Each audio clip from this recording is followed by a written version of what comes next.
अनीता शर्मा है। मेरे हस्बैंड ट्वेसी ओमदत शर्मा है जो अभी 22 सेक्टर में पोस्टेड है।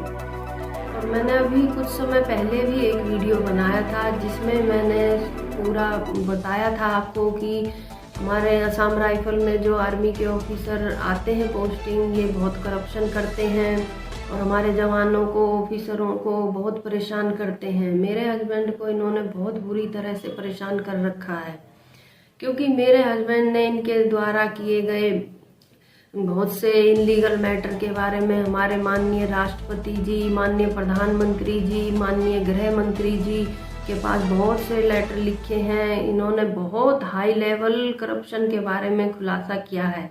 लेकिन अभी मेरे हस्बैंड की तबीयत 15-20 दिन से बहुत खराब चल रही है। डॉक्टर ने उनको बाहर दिखाने के लिए रेफर किया हुआ है, लेकिन ये लोग उनको बाहर बिल्कुल नहीं जाने दे रहे हैं। इन्होंने बहुत रिक्वेस्ट कर ली लेकिन वो लोग बिल्कुल भी इनको बाहर नहीं जाने दे रहे हैं और उनको वहीं पर पेन किलर इंजेक्शन वगैरह दे रहे हैं। और जैसे कि अभी मेरे हस्बैंड ने इन लोगों के खिलाफ बहुत से इनलीगल मैटर और करप्शन के चार्जेज के बारे में बताया है, उसके बाद अभी मेरे पति की जान को बहुत खतरा है। और मैं इस वीडियो के साथ शेयर कर रही हूँ ताकि अब आप सब लोगों को पता चल सके कि ये कितना घातक ये हो रहा है असम राइफल में, और आप सब लोगों को पता चल जाए कि मेरे हस्बैंड की जान को कितना खतरा है। मेरे हस्बैंड की जान को पूरा खतरा है, इसलिए मैं इस वीडियो को वायरल कर रही हूँ। और मेरा आप सब से हाथ जोड़ के अनुरोध है, ज़्यादा से ज़्यादा शेयर करें इस वीडियो को, माननीय राष्ट्रपति जी तक पहुँचाएं ताकि मेरे हस्बैंड की जान बच सके। क्योंकि अगर मेरे हस्बैंड की जान को कुछ खतरा हो गया तो मेरी और मेरे दोनों बच्चों की, हमारी ज़िंदगी बर्बाद हो जाएगी। और मेरे हस्बैंड अपने लिए ही नहीं, पूरी असम राइफल में और पूरे देश में जो करप्शन हो रहा है उसके खिलाफ आवाज़ उठा रहे हैं। और मेरी आप सब से हाथ जोड़ के विनती है कि इस वीडियो को ज़्यादा से ज़्यादा शेयर करें, हमारी मदद करें, जिससे कि हमारे देश का और असम राइफल का भला हो सके। धन्यवाद। जय हिंद। मैं ट्वेसी ओमदत शर्मा भारत की सबसे पुरानी पैरामिलिट्री फोर्स असम राइफल्स में सेवारत हूं और आजकल हेडक्वार्टर 22 सेक्टर असम राइफल्स में पोस्टेड हूं। मैं इस वीडियो के माध्यम से आप सबको असम राइफल्स में इंडियन आर्मी के ऑफिसर्स जो पोस्टिंग आते हैं उनके द्वारा किए जाने वाले बहुत हाई लेवल के करप्शन, हमारे ह्यूमन राइट्स का वॉयलेशन और अदर इलीगल एक्टिविटीज के बारे में बताना चाहता हूं। और अगर असम राइफल्स का कोई भी पर्सनल, जवान, जेसीओ ऑफिसर इनके किसी भी इलीगल एक्टिविटी के बारे में अगर आवाज उठाना चाहे या किसी को बताना चाहे, उसकी जिंदगी को ये लोग कैसे नरक बना देते हैं, किस तरीके से उसको दमन किया जाता है, दबाया जाता है और किस तरीके से उसको डराया धमकाया जाता है, इस बात के बारे में जानकारी दूंगा। और आज मैं इस वीडियो के माध्यम से आपको ये भी बताना चाहूंगा कि हमारे जो गृह मंत्रालय है, मिनिस्ट्री ऑफ होम अफेयर्स, उसकी नेग्लिजेंस की वजह से हमारे को जो परेशानियां, जो दिक्कतें फेस होती हैं, उसके बारे में भी मैं बताना चाहता हूँ। मैंने इससे पहले भी एक वीडियो बना के भेजा था जुलाई 2020 के दौरान, जिसके अंदर मैंने बताया था कि 11 असम राइफल्स के अंदर किस तरीके से कमांडेंट साहब के निर्देश के अनुसार जवानों को लूटा जा रहा था, जबरदस्ती उनको चीप क्वालिटी का टसूट हाई रेट से बेचने के कारण, जिसके लिए जवानों की छुट्टियां रोक दी गई थी और उनकी ह्यूमन राइट्स का वॉयलेशन किया गया था। उसके अलावा MISS फंड पूरा उनको पॉकेट्स में जाता था और वो किसी को यूज नहीं करते थे। उसके अलावा 21 सेक्टर असम राइफल्स के अंदर भी मैंने बताया था पिछले वीडियो में कि किस तरीके से miss appropriation of government funds, national security से कॉम्प्रोमाइज वाले मैटर्स के बारे में मैंने जानकारी दी थी, जिसके बाद मुझे वहां पर मेरी फैमिली, बच्चों तक को टारगेट किया गया था। और मैंने लास्ट ईयर एक FIR दर्ज की है हफलौर पुलिस स्टेशन में, क्योंकि जो इंडियन आर्मी के ऑफिसर्स असम राइफल्स में पोस्टिंग आते हैं, इंडियन आर्मी ने RTI के रिप्लाई में ये क्लैरिफाई किया हुआ है कि there is no deputation of army officers to Assam Rifles. लेकिन असम राइफल्स में आने वाले हर आर्मी ऑफिसर पिछले कई डिकेड से, पिछले के दशकों से डेपुटेशन अलाउंस क्लेम कर रहे हैं, जो इलीगल है। और इसके कारण कई हजार करोड़ रुपए अब तक ये गवर्नमेंट ऑफ इंडिया का इलीगल तरीके से ले चुके हैं और अभी भी ले रहे हैं। इसकी मैंने FIR दर्ज की है लास्ट ईयर और अभी उसकी इन्वेस्टिगेशन चल रही है। और मैं सोचता हूँ कि इसके बारे में हाई कोर्ट या सुप्रीम कोर्ट में रिट पिटीशन भी दाखिल करूंगा ताकि इसका जो गवर्नमेंट ऑफ इंडिया के अनुसार हो रहा है इसको रोका जा सके और उनकी इलीगल एक्टिविटीज के ऊपर में थोड़ा सा अंकुश लगाया जा सके। मैंने अभी पिछले वीडियो में बताया था कि किस तरीके से डीजी साहब ने असम राइफल्स में 100 करोड़ से ज्यादा की करप्शन को दबाया हुआ है।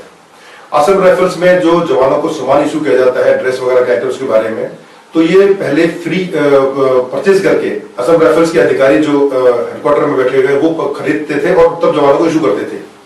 लेकिन गवर्नमेंट ऑफ इंडिया ने कुछ आइटम्स के बदले में पैसा देने का निर्णय लिया, उसके बाद में पैसा दिया जाने लगा। लेकिन जो ऑलरेडी आइटम खरीदा जा चुका था, क्योंकि वो चीप क्वालिटी का था और हाई रेट्स में खरीदा गया था और इस बात की जानकारी अलग अलग हेडक्वार्टर्स से डीजी हेडक्वार्टर्स को ऑलरेडी ऑफिशियल रिपोर्ट दी गई है, उसके बावजूद उस बात की इंक्वायरी आज तक नहीं की गई।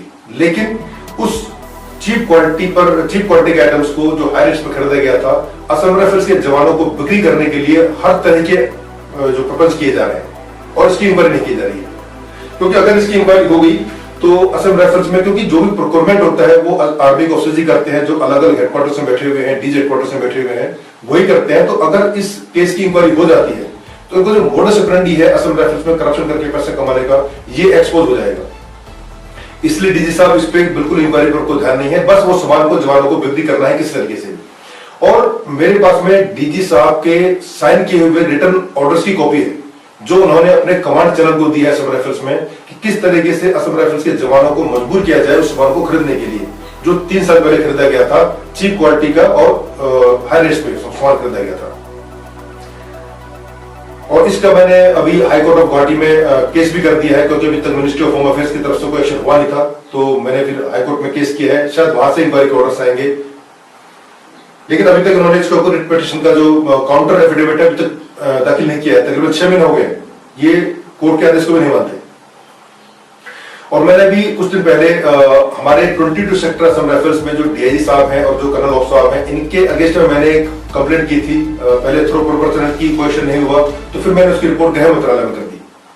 अभी मैंने उसमें रिपोर्ट में बताया कि किस तरीके से हेडक्वार्टर के अंदर miss appropriation of government funds होता है, जवानों की लाइफ को किस तरह से खतरे में डालने वाले ऑर्डर्स दिए जाते हैं, और उसके बारे में मैंने बताया है। लेकिन अभी तक कोई उसका एक्शन हुआ नहीं है। और मैं बताना चाहता हूं कि किस तरीके से असम राइफल्स में अगर कोई इनके इलीगल एक्टिविटीज के बारे में कोई अपनी आवाज उठाए तो उसकी लाइफ को कैसे नरक बनाते हैं, कैसे उसको परेशान करते हैं। मैं इसमें अपने ऊपर जो हुआ है, इन्होंने जो मेरी कार्रवाई की है मेरे साथ में, उसी के बारे में आपको बताना चाहता हूं। मेरी इनके अगेंस्ट में रिपोर्ट करने के बाद में इलीगल एक्टिविटी के बारे में मेरी वाइफ और मेरे बच्चों को टारगेट किया गया। मेरा बेटा जो अगरतला में थे 10th में टॉपर था, लेकिन क्योंकि उनको टारगेट करके उनको परेशान किया गया, उसकी वजह से वो डिप्रेशन में आ गए और मेरा बेटा जो 10th में टॉपर था वो 12th में फेल हो गया। उसकी पूरी फ्यूचर प्लानिंग खराब हो गई, उसका पूरा फ्यूचर कैरियर बर्बाद हो गया। मेरे को उन्होंने पूरा सोशली ऑफिशियली बाइकआउट कर दिया और मेरी पूरी फैमिली लाइफ को उन्होंने रूइन कर दिया, बर्बाद कर दिया। और जब मैंने कमांडेंट साहब के बारे में, कमांडेंट 11 असम राइफल्स के बारे में बताया था कि जब मैंने उनको रिक्वेस्ट किया कि जवानों को इस तरह से ना लूटें, ऐसे जबरदस्ती जवानों को सामान बिक्री करना इलीगल है, उन्होंने मेरी लाइफ को कॉम्प्रोमाइज करने वाले ऑर्डर्स दिए। एंड मेरे फादर जो बहुत बीमार थे, मुझे उनसे मिलने के लिए छुट्टी इसलिए नहीं दी गई क्योंकि मैंने अपने कमांडेंट साहब को बोला था 11 एयर में कि जवानों को ना लूटें, और मुझे टाइमली छुट्टी नहीं दी गई, जिसके कारण मैं अपने फादर से नहीं मिल पाया। My father expired and I could not attend even the last rites of my father. And उसके बाद में यूएन मिशन में जाने के लिए मेरा नाम तय हुआ था, लेकिन इलीगल तरीके से मेरे को यूएन मिशन में नहीं जाने दिया गया, जिसके कारण मेरे को फाइनेंशियली थोड़ा फायदा होता और हमारा जो एक्सपोजर है सर्विस का वो भी बहुत अच्छा होता। लेकिन इलीगल तरीके से मुझे रोका गया, जिसके डॉक्यूमेंट्री एविडेंसेस मौजूद है। इसको इंक्वायरी भी हुई, लेकिन इंक्वायरी ये लोग, क्योंकि आर्मी अफसर की इंक्वायरी होती है, आर्मी अफसर ही करते हैं, तो ये लोग आर्मी अफसर को भी फंसाते नहीं है। इसके बारे में आपको बताऊंगा अभी आगे। आईजीआर ईस्ट मेजर जनरल जेबी रेड्डी सर थे, जो आईजीआर ईस्ट थे, अभी वो यहाँ से पोस्टिंग चले गए हैं। उन्होंने मेरे खिलाफ बिना किसी इंक्वायरी के डिसिप्लिन एक्शन लेने के ऑर्डर दिए, और जब मैंने उसकी रिपोर्ट की तो उसका कोई एक्शन नहीं हुआ डीजी साहब तक। उसके बाद में जब मेरा सर्विस रिव्यू हुआ, सर्विस रिव्यू की बात आई, तो उन्होंने मेरे सर्विस रिव्यू के अंदर भी पूरी कॉन्स्पिरेसी की कि मेरा सर्विस रिव्यू ना हो और मुझे नौकरी से निकाल दिया जाए। इट इज ऑल डॉक्यूमेंट्री, मैंने इस बात की रिपोर्ट डीजी साहब को की, लेकिन कोई एक्शन नहीं हुआ। फिर इसकी रिपोर्ट मैंने गृह मंत्रालय को की, लेकिन अभी तक कोई एक्शन उसका हुआ नहीं है। और जब मैंने डीजी साहब के अगेंस्ट में जो 100 करोड़ से ज्यादा के करप्शन को छुपाने का आरोप मैंने जब गृह मंत्रालय को रिपोर्ट की लास्ट ईयर, उसके बाद में मेरे खिलाफ 38 चार्जेस, 25 चार्जेस डीजी हेडक्वार्टर्स ने लगाए और 13 चार्जेस 22 सेक्टर असेंबली राइफल्स ने लगाए। टोटल 38 चार्जेस जो बिल्कुल फॉल्स हैं, फेक हैं, झूठे चार्जेस हैं, वो लगाकर मेरे अगेंस्ट में चार्जशीट करी गई, उसकी इंक्वायरी की गई आर्मी ऑफिसर के थ्रू ही, लेकिन कुछ प्रूव नहीं हुआ अभी तक, क्योंकि सारे चार्जेस झूठे थे। और मुझे अपने उस चार्जेस में इंक्वायरी के दौरान मुझे अपने डिफेंस करने तक का मौका नहीं दिया। एक दिन की छुट्टी भी मुझे नहीं दी गई, मेरे बार बार रिक्वेस्ट करने के बावजूद। और मुझे हाफलॉन्ग, जब हमारा सेक्टर अभी हाफलॉन्ग में था, तो मुझे वहां पर बिल्कुल प्रॉपर अरेस्ट कर दिया गया, कन्फाइन कर दिया गया कैंपस के अंदर। मुझे बाहर जाने की इजाजत नहीं थी और मुझे किसी भी लीगल एडवाइजर से मिलने की परमिशन नहीं थी। लेकिन किस तरीके से मैंने बहुत मुश्किल से मैं हाई कोर्ट और गुवाहाटी में अपना केस दाखिल कर पाया, और हाई कोर्ट ने भी माना कि ऑफिसर को मुझे डिफेंस करने का मौका नहीं मिला है। हाई कोर्ट ने 7 डेज का टाइम दिया मुझे डिफेंस प्रिपेयर करने के लिए, और डीजी साहब को सबको आदेश दिया कि ऑफिसर को डिफेंस प्रिपेयर करने का टाइम दिया जाए। ये 20 जुलाई 2020 की बात है, और 21 जुलाई 2020 को हाई कोर्ट ऑफ गुवाहाटी के आदेश देने के बाद मेरे ऑफिस के अंदर में डीआईजी 22 सेक्टर असेंबली राइफल्स की ऑर्डर के बाद मेरे ऑफिस में ऑफिसर्स की टीम भेजी गई, जिन्होंने मेरा लैपटॉप, मेरा मोबाइल, मेरे पेन ड्राइव, मेरा सीडी ड्राइव, सब कुछ उन्होंने जबरदस्ती इलीगल तरीके से कैप्चर कर लिया, बिना किसी इंक्वायरी के, बिना किसी प्रूफ के। मेरा पूरा डिफेंस बनाने का पूरा मटेरियल मेरे लैपटॉप में था, मेरे मोबाइल में था, मेरे पेन ड्राइव में था, वो पूरा उठा के ले गए। मैंने बार बार रिक्वेस्ट की कि सर मुझे कोर्ट ने ऑर्डर दिया है, मेरे को डिफेंस बनाने का मौका दीजिए, कम से कम मेरा सामान भी इसमें मत ले जाइए। उन्होंने मेरी एक नहीं सुनी, और आज तक तकरीबन 8-10 महीने हो गए हैं, अभी तक मेरा सामान वापस नहीं किया गया है। एंड अभी कुछ दिन पहले मेरी वाइफ और मेरे बेटा 22 सेक्टर में आए थे, क्योंकि मेरे को बहुत परेशान किया जा रहा था, तो वो भी काफी चिंतित थे। तो यहाँ पर आने के बाद में, क्योंकि वो बीमार थे, तो उनका ट्रीटमेंट चल रहा था, लेकिन यहाँ पर भी मुझे कभी 1 हफ्ते के लिए, कभी 10 दिन के लिए, क्योंकि मुझे हॉस्पिटल करना था, मेरे बच्चों को हॉस्पिटल करना था, तो मुझे बार बार अलग अलग जगह भेजा गया। मेरे बार बार रिक्वेस्ट करने के बाद कि सर मेरी वाइफ बीमार है, मेरा बच्चा बीमार है, मुझे उनको ध्यान रखना है, और मुझे लिखित ऑर्डर दिया गया कि अगर आप हमारा कहना नहीं मानोगे तो आपके अगेंस्ट में एक्शन लिया जाएगा। और अभी भी आज तक मेरे अगेंस्ट में एक भी गलत कोई भी चीज प्रूफ नहीं हो पाई है, लेकिन I am being treated as a culprit, क्योंकि मैंने अगेंस्ट में रिपोर्ट करता हूं, और I am living in a threatening atmosphere कि कब मेरे साथ क्या करते हैं लोग, कहां मुझे फंसा दें, मुझे खुद पता नहीं है। और मेरे पास कोई चार्ज भी नहीं है, I am advice of this force, लेकिन मेरे पास कोई चार्ज नहीं है, क्योंकि उनको पता है कि अगर मेरे को कहीं चार्ज में देंगे तो इनके जो और हर जगह करप्शन करते हैं लोग, तो मैं फिर और कुछ करप्शन के मैटर निकाल दूंगा, इसलिए मुझे कोई चार्ज भी नहीं देते हैं लोग, खाली बिठा कर। और मैं आपको बताना चाहता हूँ कि जो हमारे गृह मंत्रालय है उसकी नेग्लिजेंस के बारे में बताना चाहता हूँ, उसकी नेग्लिजेंस की वजह से हमको कैसे परेशानी होती है, किस तरह से हम लोगों को दमन होता है हमारा इनके द्वारा। हमारा जो गृह मंत्रालय है वो असम राइफल्स के एडमिनिस्ट्रेशन के लिए पूरा रिस्पॉन्सिबिलिटी है उसकी, और हमारा जो रक्षा मंत्रालय है उसके अंदर हमारे ऑपरेशन आते हैं असम राइफल्स के। लेकिन गृह मंत्रालय हमारे एडमिनिस्ट्रेटिव अपार्टमेंट जितने भी असम राइफल्स में, उसके ऊपर में गृह मंत्रालय का कोई भी अधिकारी नहीं है। लाइक डीजी हेडक्वार्टर्स हमारा सिर्फ एडमिनिस्ट्रेशन देखता है, वहां पर ऑपरेशन का कोई काम नहीं है। वहां पर गृह मंत्रालय के अधिकारी होने चाहिए थे हमारा एडमिनिस्ट्रेशन लुक आफ्टर करने के लिए, लेकिन वहां पर पूरे आर्मी ऑफिसर्स हैं, और उन्हीं के द्वारा हमारा एडमिनिस्ट्रेशन, पूरा प्रोक्योरमेंट, सब कुछ उन्हीं के द्वारा देखा जाता है। और वो 2-3 साल के लिए आते हैं, और उनको ना तो हमारी एमएचए की पॉलिसीज पता होती हैं, ना यहाँ के तरीके पता होते हैं, ना असम राइफल्स के रूल्स रेगुलेशन प्रॉपर पता होते हैं, और उनके हाथ में हमारा पूरा एडमिशन दिया हुआ है, जिसकी वजह से हमारे पूरे असम राइफल्स को बर्बाद होता है पैसा, इस तरह से वो लोग इलीगल एक्टिविटीज करते हैं। और हमारा कोई भी रिप्रेजेंटेशन, क्योंकि पूरा एडमिनिस्ट्रेशन कंट्रोल, पूरा ऑपरेशन कंट्रोल आर्मी के हाथ में ही है, तो जो भी रिप्रेजेंटेशन होता है मिनिस्ट्री में कहीं पर भी, तो ये लोग सिर्फ अपने बेटरमेंट के लिए ही हर जगह रिप्रेजेंटेशन देते हैं, और असम राइफल्स के बेटरमेंट के लिए कुछ नहीं होता। असम राइफल्स के हर जवान, हर कैटेगरी जवान को अगर जस्टिस चाहिए, अपना अधिकार चाहिए, तो उसको कोर्ट पे जाना पड़ता है। डीजी हेडक्वार्टर्स की तरफ से कभी भी कोई ऐसा एक्शन नहीं होता कि उनको वेलफेयर हो सके, उनको कुछ भला हो सके, या उनको उनका ड्यूज मिल सके, कभी भी नहीं होता। एमएचए, जब हम अपने किसी भी रिपोर्ट को, लाइक मैंने जो आईजी साहब के अगेंस्ट में मेरी कॉन्स्पिरेसी की थी, उसके अगेंस्ट में मैंने एमएचए को रिपोर्ट करी, गृह मंत्रालय को, हमारे जो कमांडर साहब हैं उनके अगेंस्ट में मैंने गृह मंत्रालय को रिपोर्ट। गृह मंत्रालय क्या करता है कि उन रिपोर्ट्स को जो हम रिपोर्ट करते हैं उस रिपोर्ट्स को वापस असम राइफल्स में डीजी साहब के पास भेज देता है इन्वेस्टिगेशन करने के लिए, और वो रिपोर्ट डीजी साहब के होते हुए वहीं उन्हीं अफसर के पास में आ जाती है इन्वेस्टिगेशन करने के लिए जिनके अगेंस्ट में रिपोर्ट की रखी है। अब मैंने जो डीआईजी साहब के अगेंस्ट में रिपोर्ट की थी उसकी इन्वेस्टिगेशन डीआईजी साहब के पास ही आ गई कि उसकी इन्वेस्टिगेशन करें, और यहां से मेरे रिपोर्ट करने के बाद अभी जब गृह मंत्रालय ने दिया था आदेश, तो हमारे यहां से 22 सेक्टर से 4 लाइन का एक झूठा लेटर दिया गया, और उस 4 लाइन के ऊपर लेटर के ऊपर में जब वो लेटर डीजी हेडक्वार्टर ने गृह मंत्रालय भेजा, उस 4 लाइन के से कल्प्रिट ऑफिसर्स के द्वारा भेजे गए 4 लाइन के झूठे लेटर के बेस पर गृह मंत्रालय ने मेरा पूरा केस क्लोज कर दिया, मेरी पूरी रिपोर्ट्स को उन्होंने नल एंड वॉइड कर दिया, जो बहुत ही दुखद है, और इस तरीके से कभी भी जस्टिस नहीं हो सकता है। आई रिक्वेस्ट कि आप अपने इस प्रोसीजर को प्लीज ठीक करें।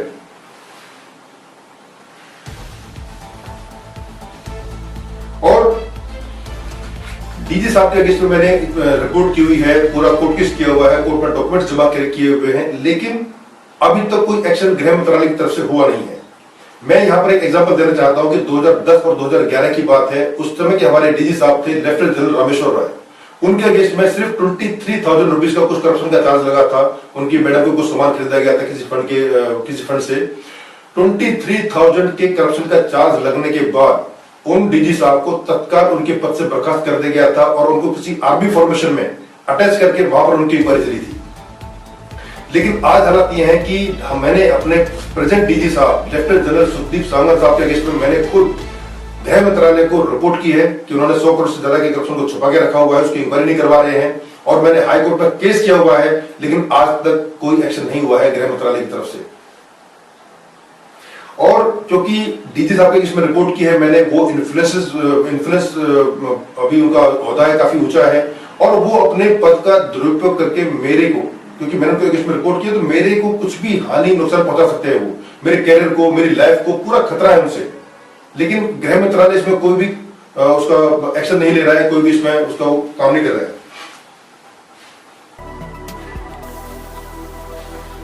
और मैं बताना चाहता हूं कि असम राइफल्स पूरी दुनिया में अकेली ऐसी फोर्स है जहां पर असम राइफल्स का एक जवान भर्ती होने से लेकर रिटायरमेंट तक तकरीबन 35-40 ईयर सिर्फ काउंटर इंसर्जेंसी में ही काम करता है। उसके लिए कोई पीस लोकेशन नहीं है, कोई रेस्ट एंड रिकूप का कोई भी एस्टेब्लिशमेंट उसके लिए नहीं है, उसको पूरी जिंदगी सिर्फ ऑपरेशन करने हैं। और वो इसलिए होता है क्योंकि हमारी पूरी कमांड कंट्रोल सिर्फ आर्मी ऑफिसर्स के हाथ में है, जो हर 2-3 साल में चेंज हो जाते हैं। और हर आर्मी ऑफिसर को मेडल चाहिए, तो अगर उनको मेडल चाहिए तो असम राइफल के जवानों को दिन रात काम करना पड़ेगा। अगर असम राइफल का कोई भी एस्टेब्लिशमेंट, कोई भी यूनिट, हेडक्वार्टर अगर पीस लोकेशन में होगा, तो वहां पर पोस्टेड आर्मी ऑफिसर्स को मेडल्स नहीं मिलेंगे, या उनको कुछ और अदर उनको वेलफेयर नहीं मिलेंगे। इसी वजह से असम राइफल के किसी भी एस्टेब्लिशमेंट को वो पीस लोकेशन में नहीं जाने देते, और इसी तरीके से वो आगे मिनिस्ट्री में रिप्रेजेंटेशन करते हैं, जिसकी वजह से पूरे असम राइफल के जवान यहाँ पर ग्रसित है और बहुत ही उनकी जिंदगी को नरक बना के रखा हुआ है। और ये पूरी इंक्वायरीज को मैनिपुलेट कर देते हैं। लाइक सीओ साहब के अगेंस्ट में जो इंक्वायरी हुई थी, इसमें इंक्वायरी ये है, इंक्वायरी कॉपी मेरे पास में। इस इंक्वायरी में सीओ साहब ने लिखित स्टेटमेंट है सीओ साहब का कि वो जवानों का ट्रस्ट का पैसा वापस करेंगे, लेकिन इन्होंने मैनिपुलेट करके और मुझे पनिशमेंट किया गया, लेकिन सीओ साहब को आज तक जवानों को पैसे नहीं मिले। और जो मेरा यूएन मिशन के जो मेरा केस था उसमें भी जो इंक्वायरी हुई तो एवरीथिंग वाज प्रूव्ड कि गलत हुआ था, लेकिन फिर भी क्योंकि आर्मी ऑफिसर्स की इंक्वायरी थी, उन्होंने आपस में इंक्वायरी की, तो वो पूरी इंक्वायरी उन्होंने मैनिपुलेट कर दी आर्मी ऑफिसर्स के फेवर में, और मुझे पनिशमेंट किया गया। और असम राइफल्स में इतने सुसाइड केसेस होते हैं, जवान हमारे इतने सुसाइड कर लेते हैं क्योंकि उनको अपने कमांड चैनल पर भरोसा नहीं है कि वो उनका लुक आफ्टर करेंगे या कुछ उनका देखभाल करेंगे या उनकी सुनेंगे, इसलिए वो लोग सुसाइड करते हैं। और इतने सुसाइड केसेस होने के बाद भी असम राइफल्स में आज तक किसी भी इंक्वायरी के अंदर में आर्मी का कोई भी अफसर कभी भी रिस्पॉन्सिबल नहीं पाया गया।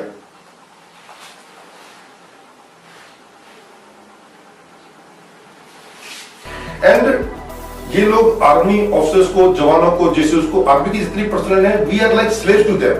ये लोग हमें इंसान ही नहीं समझते कि हमारा हम इंसान है, हमारे भी कुछ ह्यूमन राइट्स हैं, जवानों के हमारे कुछ ह्यूमन राइट्स हैं, हमारे जवानों की फैमिली है, उनके फैमिली बच्चे हैं, उनको लुक आफ्टर करना है, पीस लोकेशन में उनको थोड़ा रेस्ट भी चाहिए। इसका कोई भी लुक आफ्टर आर्मी ऑफिसर के द्वारा नहीं किया जाता। उनको सिर्फ काम लेना है हमसे और हमारा कोई वेलफेयर नहीं देखना। ये बहुत ही दुखद है और मुझे मजबूरी में काम सब कुछ करना पड़ रहा है, क्योंकि हमारे को सुनता ही नहीं है, ना फोर्स में सुनता है, ना हमारा रिप्रेजेंटेशन है मिनिस्ट्री लेवल पर, इसलिए मुझे वीडियो बनाना पड़ रहा है जी। और ये लोग किसी की नहीं मानते, ना सेंट्रल गवर्नमेंट की मानते हैं। लाइक अभी डीजी साहब ने कुछ दिन पहले एक ऑर्डर निकाला था इंटर से सीनियरिटी आर्मी और एयरक्राफ्ट ऑफिसर्स के बीच में, जिसमें उन्होंने सेंट्रल गवर्नमेंट के, एमएचए के, सुप्रीम कोर्ट के, डीओपीटी के ऑर्डर्स को नहीं माना और ये कोर्ट ऑर्डर्स को भी नहीं मानते। लाइक अभी इनके ऊपर में इतने कंटेम्प्ट केस चल रहे हैं, मेरा खुद का कंटेम्प्ट केस चल रहा है, 3 केस मैंने किए हुए डीजी साहब के ऊपर में, करप्शन का केस किया हुआ है, लेकिन ये कोई भी कोर्ट में कोई भी काउंटर एफिडेविट फाइल करते टाइम पर ना उसको कोर्ट का आदेश मानते हैं, मनमानी करते हैं, बिल्कुल किसी का भी नहीं मानते लोग। और असम राइफल्स में they enforce on non working days. हमारे जो सेक्टर हेडक्वार्टर्स है यहाँ पर 5 डेज इन ए वीक का पॉलिसी है, मिनिस्ट्री ने बना रखा है, और इसकी वजह से यहाँ पर 30 दिन का छुट्टी है, लेकिन हमको सैटरडे संडेज को भी काम करना पड़ता है यहाँ पर, और अगर हम काम ना करें तो हमारे खिलाफ एक्शन लिया जाता है। मेरे पास इस चीज के रिटर्न प्रूफ है। मैं पूरे टेलर में 22 सेक्टर में सिर्फ एक बार सैटरडे को नहीं गया था अपने ऑफिस में, because I was not feeling well. उसके बाद मेरे को रिटर्न में आदेश दिया गया मेरे खिलाफ एक्शन लेने का। मिनिस्ट्री बोलती है कि 5 डेज इन ए वीक है तो आपको 30 दिन छुट्टी मिलेगी, 7 दिन नहीं मिलेगी यहाँ पर, और ये लोग हमको सैटरडे को भी काम करते हैं, करवाते हैं हमसे। तो हमारे ह्यूमन राइट्स पे पूरा वायलेशन होता है और जवानों को दिन रात काम करवाना पड़ता है, यहाँ पर काम करवाते हैं लोग। And we, the Assam Rifle personnel, are being treated as second-class citizen in our force. हमारी कोई सुनवाई नहीं है, हमारी कोई पहुंच नहीं है, कोई हमारा रिप्रेजेंटेशन नहीं है कहीं पर कि किस तरह से हमको अपने बातों को आगे तक पहुंचाए। And I will write to convey in very specific manner कि असम राइफल्स में जो आर्मी का रूल है, I can compare this rule equal to British rule in India. जिस तरीके से ब्रिटिशर्स इंडिया के रूट के खाते थे, इंडिया को बर्बाद कर दिया, इंडियंस को जो परेशान करते थे, सेम प्रोसीजर यहाँ पर भी असम राइफल में है। इंडियन आर्मी के ऑफिसर्स यहाँ पर लूटते हैं, हमारे पूरे जवानों को ह्यूमन राइट्स का वायलेशन करते हैं और पूरे इलीगल एक्टिविटीज करते हैं, लेकिन कोई सुनवाई नहीं हो रही है। और हर आर्मी का ऑफिसर करप्ट है ये मैं नहीं कह रहा हूँ, लेकिन जो करप्ट ऑफिसर्स हैं, जो दूसरे जो ईमानदार अफसर हैं, वो उनके अगेंस्ट में रिपोर्ट नहीं कर पाते हैं, क्योंकि उनका एसीआर उनके हाथ में होता है। अगर वो उनको रिपोर्ट करेंगे तो उनका पूरा कैरियर खराब कर देंगे वो लोग। मेरा कर रखा है, मेरी पूरी जिंदगी नरक बना रखी है। तो इस तरीके से ये गलत है, क्योंकि अगर हम करप्ट ऑफिसर को उसका ड्यूज पनिशमेंट नहीं देंगे तो वो करप्शन और बढ़ेगा। That's why I am requesting you sir, मुझे अपने प्राइम मिनिस्टर और अपने गृह मंत्री साहब के ऊपर पूरा भरोसा है कि वो पक्का हमारी मदद करेंगे। मैंने पहले भी रिक्वेस्ट की थी, लेकिन शायद ये बात उन तक नहीं पहुंच पा रही है, और हमारे डीजी साहब नीचे लेवल में ही मिनिस्ट्री में इस चीज को मिला जुला कर ले आते हैं, और शायद मिनिस्ट्री में भी ऐसे ऑफिसर्स होंगे जो इनकी हेल्प कर रहे हैं और जो इस बात को गृह मंत्री और हमारे पीएम साहब तक नहीं पहुंचने दे रहे हैं। तो मैं आपसे रिक्वेस्ट करता हूं कि प्लीज हमारी हेल्प करें, हमारी मदद करें इसमें, और मुझे परमिशन दें कि मैं इस वीडियो को सोशल मीडिया पर वायरल करूं ताकि ये आप तक पहुंच पाए, क्योंकि जब तक ये आप तक नहीं पहुंचेगा आप इसमें कुछ नहीं कर पाएंगे, और हमारा ये जो स्थिति है ये ऐसे बरकरार रहेगी और हमारा दमन ऐसे होता रहेगा। तो I request you please sir, हमारी हेल्प करें, हमारी सहायता करें। Thank you very much.